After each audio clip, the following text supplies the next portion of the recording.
જય માતાજી, જય સોનબાઈમાં હું છું દેવાયત ખવડ। હમણાં જ મેં ચાલી રહેલા વિવાદનો એક વિડીયો પાછો બીજો મારી સામે આવ્યો અને મેં સાંભળ્યો એટલે મને એવું લાગ્યું કે મારે જવાબ દેવો બહુ જરૂરી છે।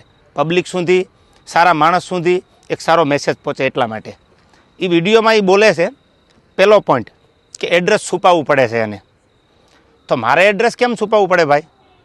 મારી તો અપડેટ હોય કે મારો ગઈકાલે આ કાર્યક્રમ છે, છતાંય તારે એડ્રેસ જોતું જ હોય તો ઇસ્કોન આંબલી રોડ ઉપર મારી ઓફિસ છે, આ મારું એડ્રેસ। ઓકે, બીજી વાત, પ્રશ્ન બીજો કે 200 લોકોને સાથે લઈને ફરે છે। 200 લોકો એટલે એક ગાડીમાં 4નું 5નું સીટિંગ હોય તો 200 લોકોમાં કેટલી ગાડીઓ કમસે કમ મારે જોવે? આપ પણ જાણો છો। જેને જેને ડાયરા કર્યા આયોજકને પૂછો કે કેટલી ગાડીઓ લઈને આવું છું, એ બધા પ્રૂફ પુરાવા દેવાની જરૂર નથી। આ એકદમ ફેક્ટ વાત છે, ઉપજાવેલી વાત છે એની। ત્રીજી વાત કરું તો સમાધાન કરવા માટે 50 લોકોને દોડાવ્યા, આવો એ બ્લેમ કરે છે મારી પર। હું સમાધાન કરવા દોડાવું?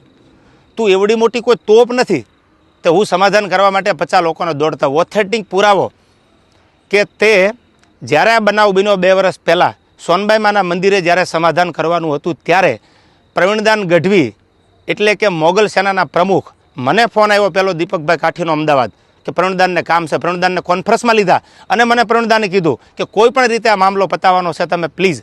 મેં કીધું કાંઈ વાંધો નહીં, તમે પ્લીઝ ન બોલો। ત્યાર પછી મને ફોન આવ્યો મઢડાથી દાદુભાઈનો। દાદુભાઈએ કીધું કે તમારે સોનબાઈ માના મંદિરે આવવાનું છે। એટલે મેં કીધું કે આવું ખરો પણ માફી નહીં માગું। તો દાદુભાઈએ કીધું કે માફી માંગવા બોલાવાના નથી। આ વાત થયા પછી હું મઢડા સોનબાઈ માના મંદિરે રાજકોટથી જવા તૈયાર થયો।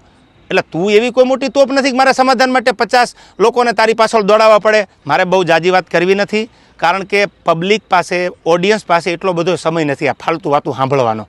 પણ મારે પ્રૂફ આપવું એ મારા માટે અગત્યનું જરૂર લાગ્યું। મારો કિંમતી સમય સાહિત્યમાં મારા જે પ્રેક્ષકો છે એને સારી વાતું સંભળાવવામાં કે સાહિત્યની 2 વાતો નવી આપવામાં છે। એટલે મને આ બધી ફાલતુ વાતોમાં એટલો બધો ઇન્ટરેસ્ટ નથી। રહી વાત બીજી સંસ્કારની, તો સંસ્કારની વાત રહેવા દે ભાઈ। બધાના સંસ્કારની બધાને ખબર છે, જે મુઠ્ઠી બાંધેલી છે એને ઉઘાડી ન કર, ઉઘાડી હવા ખાય।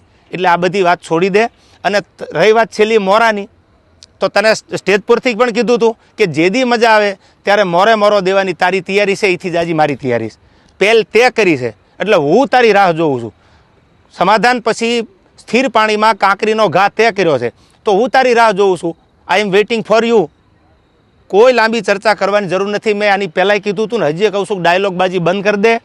તારી રાહે રાહ છે, પહેલ તે કરી છે, મેં નથી કરી। તને જ્યારે મજા આવે ત્યારે મારી ઓફિસ છે ઇસ્કોન આંબલી રોડ ઉપર અમદાવાદ, તો ભલે। બાકી તને મારા બધા એડ્રેસ તારી સાથે જે બેસે છે એ મારી સાથે બેસે છે, એની બધી ખબર છે, પૂછી લેજો। ઓકે, રહી વાત બીજી મઢડાની કે જ્યારે સમાધાન મને દાદુભાઈ બોલાવ્યો એટલે મેં કીધું કે માના દરબારમાં માથી મોટું મારા માટે કોઈ હોય નહીં। મારા માટે જે કાંઈ છે, હું જેના ઉપર વિશ્વાસ અને શ્રદ્ધા રાખું છું એ સોનબાઈમાનું મંદિર છે।